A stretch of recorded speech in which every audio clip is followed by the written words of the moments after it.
I have this about as full as I'm going to be able to get it for this situated. Oh, okay. Oh my goodness. Wow, does anybody see anything blue? Oh my goodness, I love these. I love that.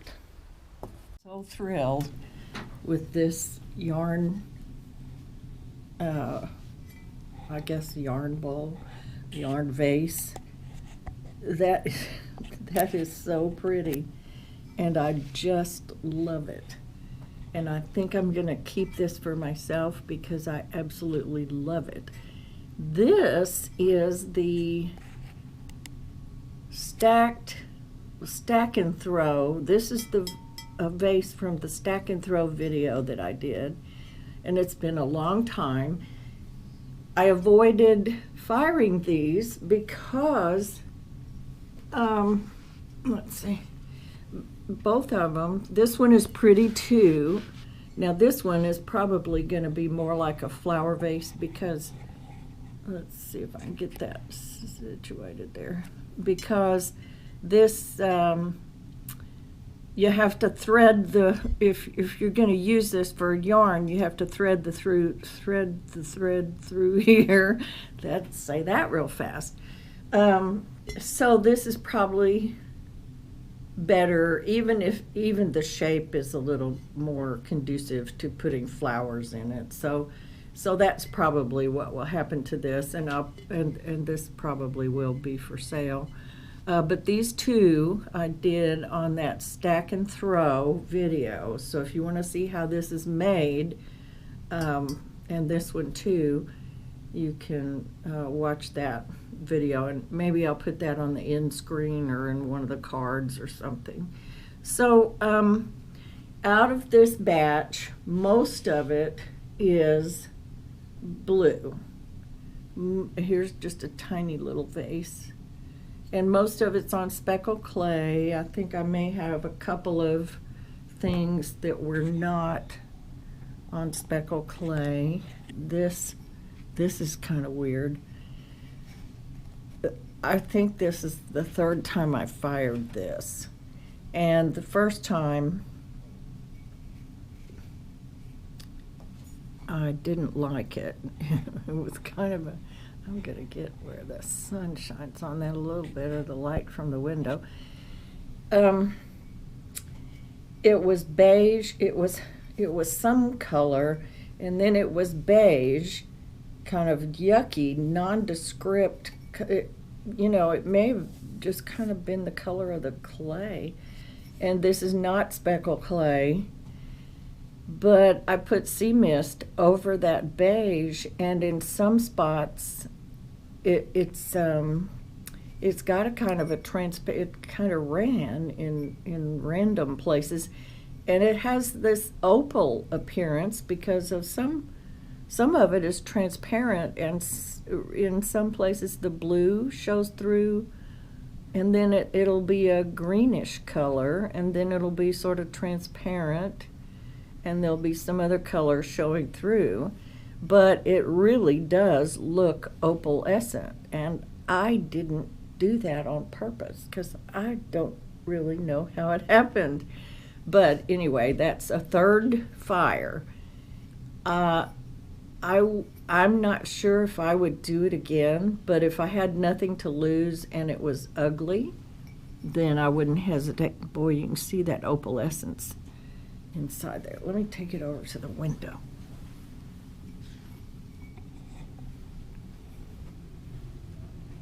Okay, here we are in the window. I don't know if you can see that. Oh, crud. My goofy camera. There it goes. Okay. Okay, now you can see it a little better with the sunlight shining in there. And I say sunlight, and I'm just meaning that the sun is out, but it's behind all the clouds, and it's going to be another gloomy day. I hope you can see that kind of weird. Anyway, that's going to make a pretty little vase now, or a pencil holder, or whatever it's going to be. So these I've got 3 problem children, or maybe I could call them monkeys. I got 3 little baby monkeys here that are not behaving. And this trinket box is from a very long time ago, and it was sitting just like, one of the reasons I took so long to fire these is because they're tall, and you have to, because of the way the shelves are in my kiln, you kind of waste some space when you have something short, something's tall. And I keep waiting for, well, I'll either have more short things or I'll have more tall things to put with it and take up a whole shelf. And, you know, then stuff happens in life and you have to go do other stuff. And it just works out that way. So let me get back to a clear spot here. This guy has a cookie stuck to it. And the cookie has what do you call it, kiln wash on it, on the side that articulates with the bottom of that little pot, plus the lid is stuck. So this one I probably did not fuse together. It has a better chance of coming apart when I tap it than this one does. This is that jewel box that I glazed in the last, let's see, I think it was part 1 of that video. And it doesn't have a cookie stuck to it. However, the lid is stuck to the bottom, and it may not come apart because on the inside of the bottom, I forgot to wipe the glaze off like I did, you know, everywhere else. And it's possible that the gallery has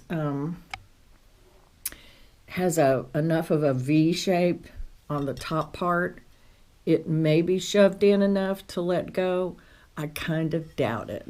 So this is either history, or it is a beautiful doorstop. I mean, though, look at the glaze on it. I mean, there's a little bit of chattering here around this part, and there's some right up here close to the handle, and there's some down here on this.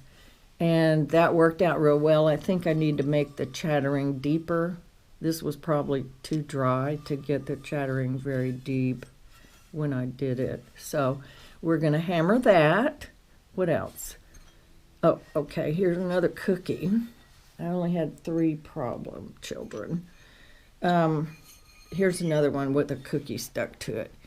And there's really no reason I can't get that off. I just, you know, I figured I should do it in front of you guys so you can see what happened.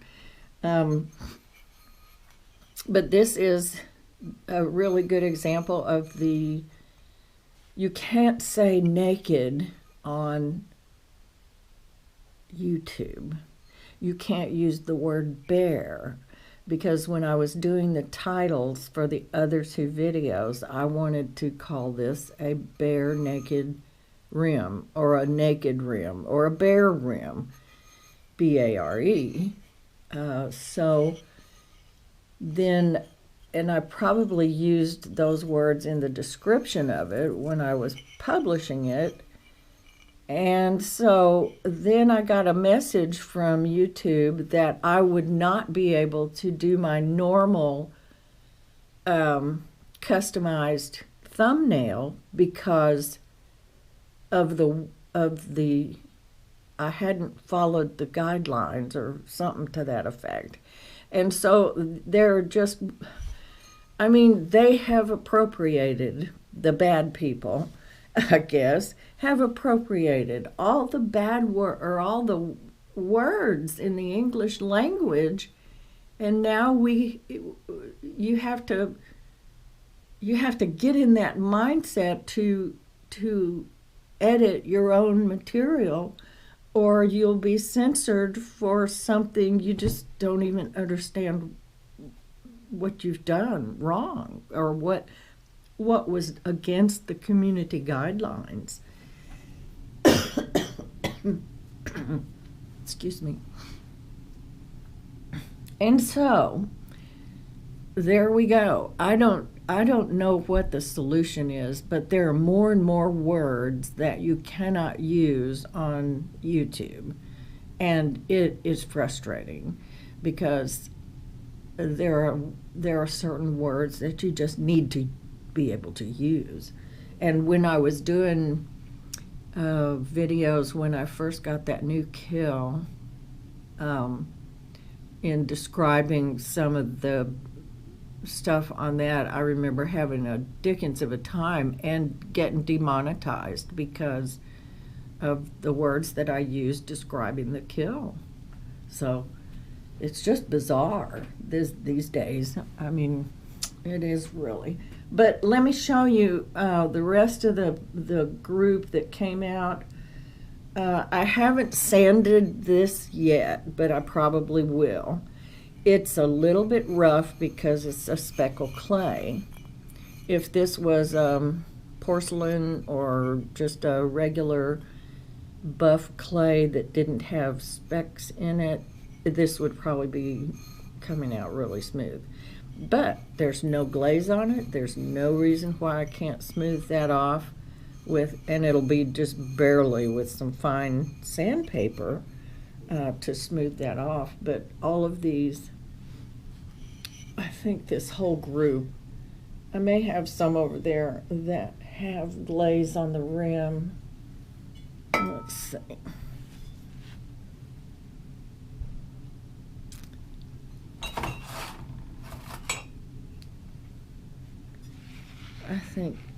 I think this one, yeah, this one has iron luster on the rim, and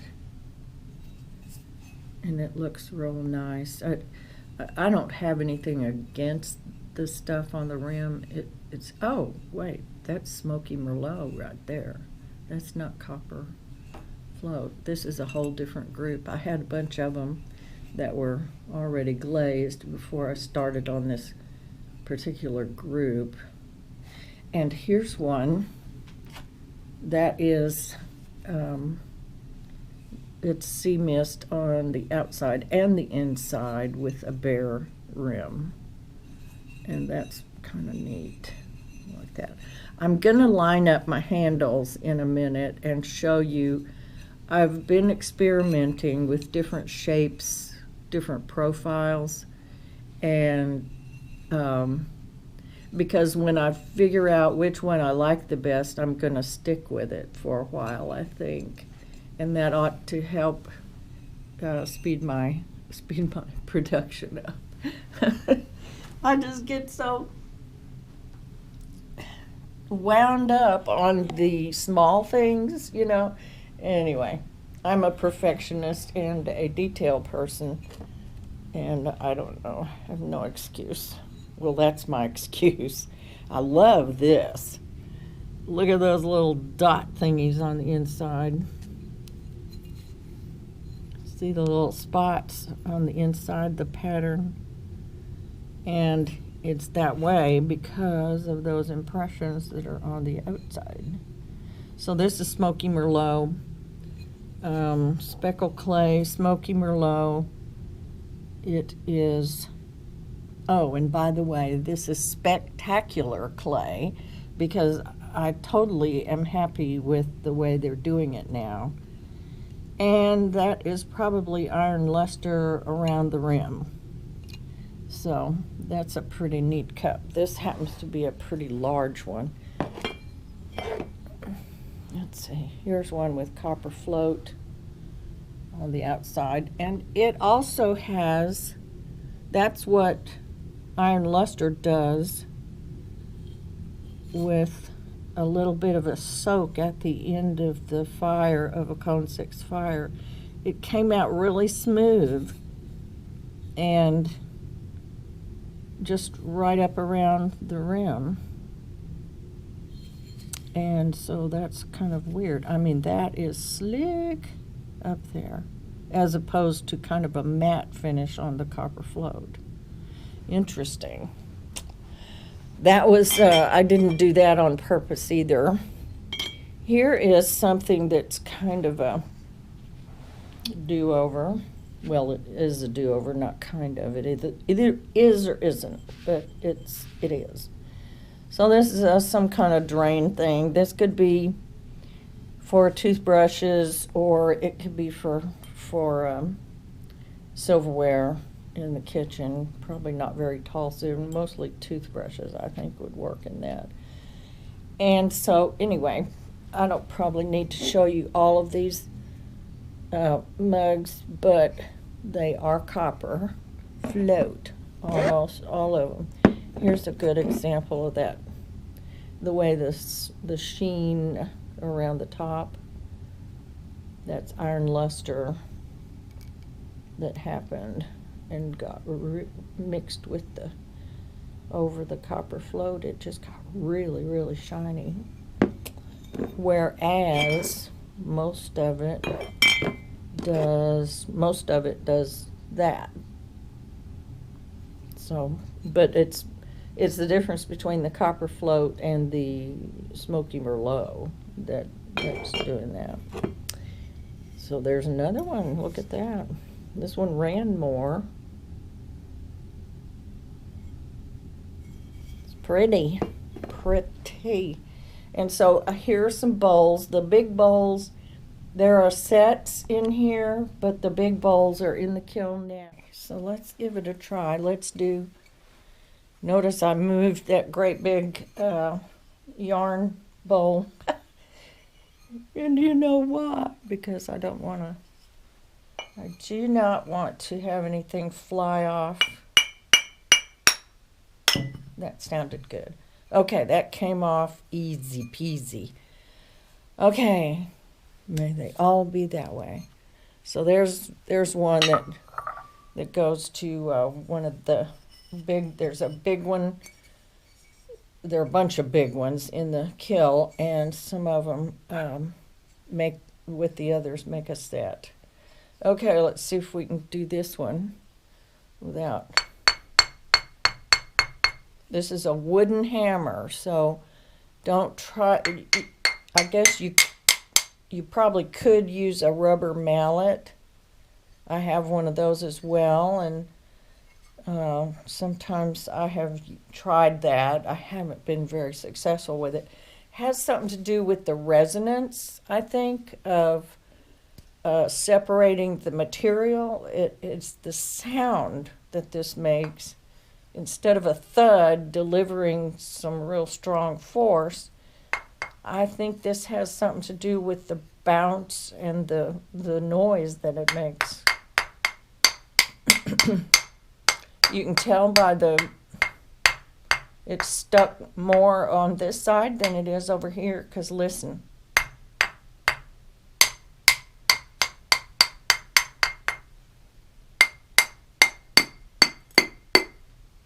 I can feel that coming apart. So if we can, oh Lordy, isn't that pretty? Are you still looking at it? Okay, this is beautiful. Okay, I just hope I can get this off. Let's keep trying here.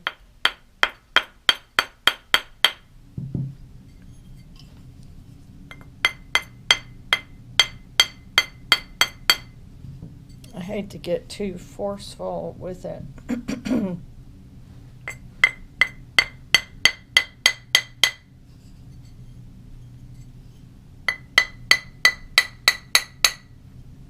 Pieces of the cookie are coming off.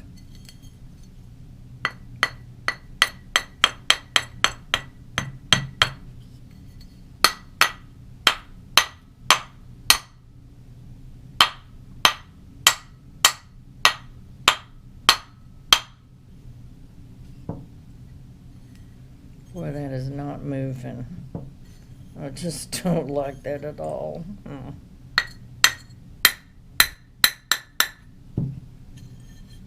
I may have to take this one outside. Wow, I can see the glaze is really attached. Well, no, that's part of the thing. But I can see glaze on the cookie right down here. How much to hang on to?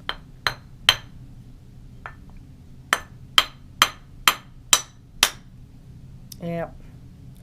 I broke the cookie and I can see where the glaze has run down and it is on.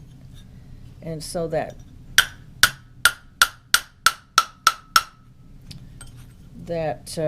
kiln wash didn't help me much on this thing. Oh, may be able to save it. It probably won't be my favorite one because it's got a chip right there in the, whoops, sorry, I forgot I was on camera. Okay, I got it off and I can grind this off, but I have a chip right there. So this didn't have much of a foot, which is why, I mean, I kind of suspected that might happen, and it's why I put kiln wash on this cookie. Kiln wash doesn't always do the trick, so, but this, I don't know if this is going to be saved or not, but this is a cute little box.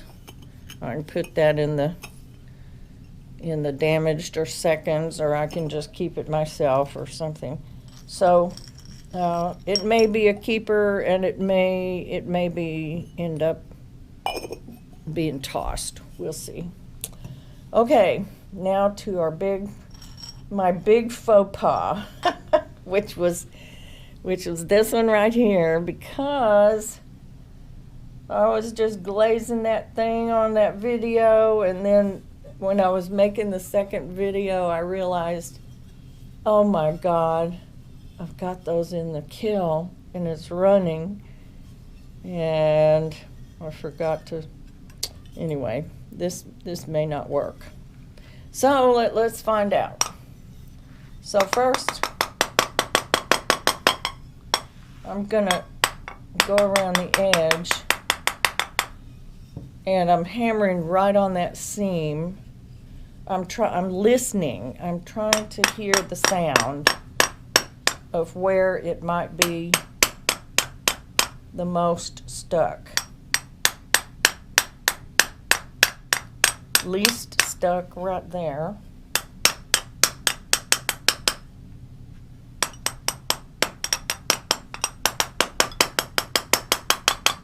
I heard it ping. I heard a little ping, but I don't see any chips, so.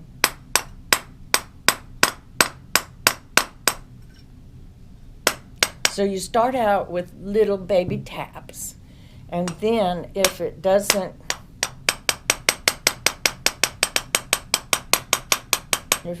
let go, you advance to toddler taps, 2-year-old taps, right? It's more stuck over here than the other side. Then if that doesn't work, you go to teenager taps. If that doesn't work, you do full-on monkey taps.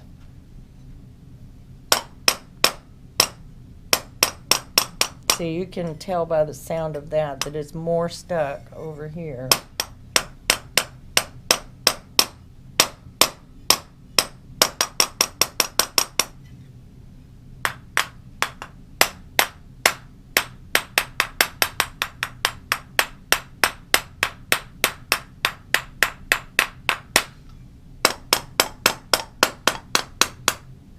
I've probably got my hand right in the right there. So let's see. Let's do this. Maybe I'll point it this way.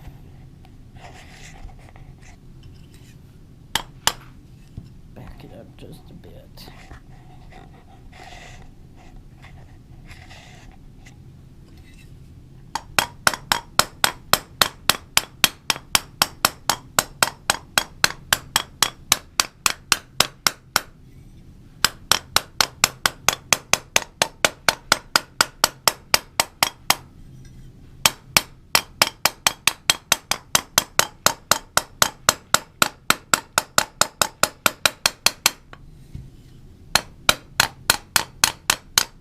And you know, I know for a fact that I failed to get the glaze off the inside of that rim.